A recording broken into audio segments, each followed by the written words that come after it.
Hi hello ಎಲ್ರಿಗೂ ನಮಸ್ಕಾರ. Welcome to Pooja's ಅಭಿರುಚಿ. ಇವತ್ತು ನಾನು ಮಾವಿನಕಾಯಿ ಚಿತ್ರಾನ್ನ ಮಾಡೋದು ಹೇಗೆ ಅಂತ ತೋರಿಸ್ಕೊಡ್ತೇನೆ. ಇದಕ್ಕೆ ಬೇಕಾಗಿರೋ ಇಂಗ್ರೀಡಿಯೆಂಟ್ಸ್: ಮಾವಿನಕಾಯಿ, ಕೊತ್ತಂಬರಿ ಸೊಪ್ಪು, ಮೆಂತ್ಯ ಸೊಪ್ಪು, ಒಂದು ಕ್ಯಾಪ್ಸಿಕಮ್, 6-7 ಹಸಿಮೆಣಸಿನ್ಕಾಯಿ, 1 ಗೆಡ್ಡೆ ಬೆಳ್ಳುಳ್ಳಿ, 2 ಕಡ್ಡಿ ಕರಿಬೇವು, 1 ಸ್ಪೂನ್ ಉದ್ದಿನಬೇಳೆ, 1 ಸ್ಪೂನ್ ಕಡಲೆಬೇಳೆ, 2 ಸ್ಪೂನ್ ಕಡಲೆಬೀಜ, 3-4 ಒಣಮೆಣಸಿನ್ಕಾಯಿ, ಸ್ವಲ್ಪ ಹಿಂಗು, 1 ಸ್ಪೂನ್ ಸಾಸಿವೆ, 1 ಸ್ಪೂನ್ ಅರಿಶಿನ ಪುಡಿ ಮತ್ತು 3-4 ಸ್ಪೂನ್ ಎಣ್ಣೆ.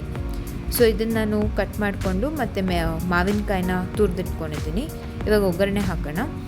ಮೊದಲಿಗೆ ಸ್ಟವ್ ಹಚ್ಕೊಂಡು ಪಾತ್ರೆ ಇಟ್ಕೊತಿದ್ದೀನಿ. ಇದಕ್ಕೆ 3-4 ಸ್ಪೂನ್ ಎಣ್ಣೆ ಹಾಕಿ, ಎಣ್ಣೆ ಕಾದ ನಂತರ ಕಡಲೆಬೀಜ, ಉದ್ದಿನಬೇಳೆ ಮತ್ತು ಕಡಲೆಬೇಳೆ ಇಷ್ಟನ್ನು ಹಾಕಿ ಫ್ರೈ ಮಾಡ್ಕೊಳ್ಳೋಣ. ಇದು ಗೋಲ್ಡನ್ ಬ್ರೌನ್ ಬರೋವರೆಗೂ ಫ್ರೈ ಮಾಡಬೇಕು.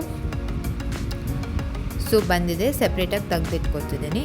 ಹೀಗೆ ಮಾಡೋದ್ರಿಂದ ಇದು ಕ್ರಿಸ್ಪಿಯಾಗಿರುತ್ತೆ, ಇಲ್ಲಾಂದರೆ ಅದು ಒಗ್ಗರಣೆ ಜೊತೆ ಹಾಕಿದ್ರೆ ಮೆತ್ತಗೆ ಆಗೋಗುತ್ತೆ. ಸೊ ಸೆಪ್ರೇಟಾಗಿ ತೆಗೆದಿಟ್ಕೊಂಡಿದ್ದೀನಿ. ಇವಾಗ ಅದೇ ಎಣ್ಣೆಗೆ ಸಾಸಿವೆ ಹಾಕ್ಕೊಂಡಿದ್ದೀನಿ. ಸಾಸಿವೆ ಸಿಡಿದ ನಂತರ ಇದಕ್ಕೆ 1 ಗೆಡ್ಡೆ ಬೆಳ್ಳುಳ್ಳಿನ ಜಜ್ಜಿ ಹಾಕಿದ್ದೀನಿ. ಸಿಪ್ಪೆ ಸುಲ್ಕೊಂಡು ಜಜ್ಜಿ ಹಾಕ್ತಾಯಿದ್ದೀನಿ. ಸೊ ಇದು ಗೋಲ್ಡನ್ ಬ್ರೌನ್ ಬರೋವರೆಗೂ ಫ್ರೈ ಮಾಡಬೇಕು. ಸೊ ಬಂದಿದೆ. ಇದಕ್ಕೆ ಒಣಮೆಣಸಿನ್ಕಾಯಿ ಹಾಕಿದ್ದೀನಿ. ಸೊ ಮತ್ತೆ ಫ್ರೈ ಮಾಡ್ಕೊಳ್ಳೋಣ.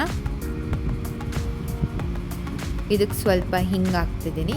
ಹಿಂಗೆ ಹಾಕ್ಕೊಂಡು ಮತ್ತೆ ಫ್ರೈ ಮಾಡಿಕೊಂಡು ಇವಾಗ ಸ್ವಲ್ಪ ಕರಿಬೇವು ಹಾಕ್ತಾಯಿದ್ದೀನಿ. ಸೊ ಕರಿಬೇವು ಹಾಕಿದ ನಂತರ ಕ್ಯಾಪ್ಸಿಕಮ್ ಮತ್ತು ಹಸಿಮೆಣಸಿನ್ಕಾಯಿ ಹಾಕ್ಕೊತಿದ್ದೀನಿ. ಕ್ಯಾಪ್ಸಿಕಮ್ ಬಂದು ಆಪ್ಷನಲ್ಲು.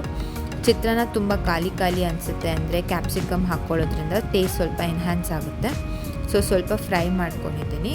ಇದಕ್ಕೆ 1 ಸ್ಪೂನ್ ಅರಿಶಿನ ಪುಡಿ ಹಾಕ್ಕೊಂಡು ಮತ್ತೆ ಫ್ರೈ ಮಾಡ್ಕೊಳ್ಳೋಣ.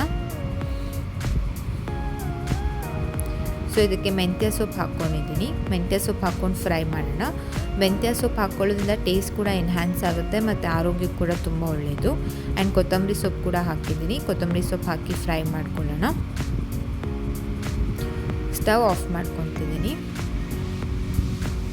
ಸೊ ಇವಾಗ ಅನ್ನ ಮೊದಲೇ ಮಾಡಿಟ್ಕೊಂಡಿದ್ದೆ. ಅನ್ನ ಮಾಡುವಾಗಲೇ ಉಪ್ಪು ಕೂಡ ಹಾಕ್ಕೊಂಡಿದ್ದೆ. ಸೊ ಅದನ್ನು ಇವಾಗ ಮಾಡಿಟ್ಕೊಂಡಿರೋ ಒಗ್ಗರಣೆಗೆ ಹಾಕ್ಕೊಳ್ಳೋಣ. ಅನ್ನ ತುಂಬ ಮುದ್ದೆನೂ ಇರಬಾರ್ದು, ತುಂಬ ಉಡಿ ಕೂಡ ಇರಬಾರ್ದು, ಮೀಡಿಯಮ್ ಆಗಿರಬೇಕು. ಸೊ ಇದನ್ನು ಅನ್ನ ಹಾಕ್ಕೊಂಡು ಮಿಕ್ಸ್ ಮಾಡ್ಕೊಳ್ಳೋಣ. ಸೊ ಅದಕ್ಕೆ ತುರಿದಿಟ್ಕೊಂಡಿರೋ ಮಾವಿನಕಾಯಿ ಕೂಡ ಹಾಕ್ಕೊತಿದ್ದೀನಿ. ಮಾವಿನಕಾಯಿ ಬಂದು ಹುಳಿ ಮಾವಿನಕಾಯಿ ಕೂಡ ಯೂಸ್ ಮಾಡ್ಬೋದು. ಯೂಶ್ವಲಿ ಅದೇ ಚಿತ್ರಾನ್ನಕ್ಕೆ ಯೂಸ್ ಮಾಡ್ತಾರೆ.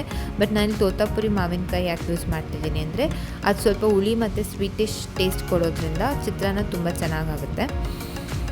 ಸೊ ಇದನ್ನು ಮಿಕ್ಸ್ ಮಾಡ್ಕೊಳ್ಳೋಣ. ಈಗ ಮಿಕ್ಸ್ ಮಾಡ್ಕೊಂಡಾದ್ಮೇಲೆ ಕಡಲೆಬೀಜ, ಕಡಲೆಬೇಳೆ ಎಲ್ಲ ಸಪ್ರೇಟಾಗಿ ತೆಗೆದಿಟ್ಕೊಂಡಿದ್ದೀನಿ, ಹಾಕಿ ಮಿಕ್ಸ್ ಮಾಡೋಣ. ಉಪ್ಪು ಬೇಕಂದರೆ ಹಾಕ್ಕೋಬೋದು, ಇಲ್ಲಾಂದರೆ ಏನು ಬೇಕಾಗಿಲ್ಲ. ಯಾಕಂದರೆ ಅನ್ನಕ್ಕೆ ಹಾಕಿರೋದ್ರಿಂದ ಉಪ್ಪು ಮತ್ತೇನು ಹಾಕೋ ಅವಶ್ಯಕತೆ ಇರಲ್ಲ. ಸೊ ಚಿತ್ರಾನ್ನ ರೆಡಿಯಾಗಿದೆ. ಈ ವಿಡಿಯೋ ನಿಮಗೆ ಇಷ್ಟ ಆಗಿದೆ ಲೈಕ್ ಆ್ಯಂಡ್ ಶೇರ್ ಮಾಡಿ, ಹಾಗೂ ಚಾನಲ್ಗೆ ಸಬ್ಸ್ಕ್ರೈಬ್ ಆಗಿ ಮತ್ತು ಪಕ್ಕದಲ್ಲಿರೋ ಬೆಲ್ ಐಕನನ್ನು ಕ್ಲಿಕ್ ಮಾಡಿ.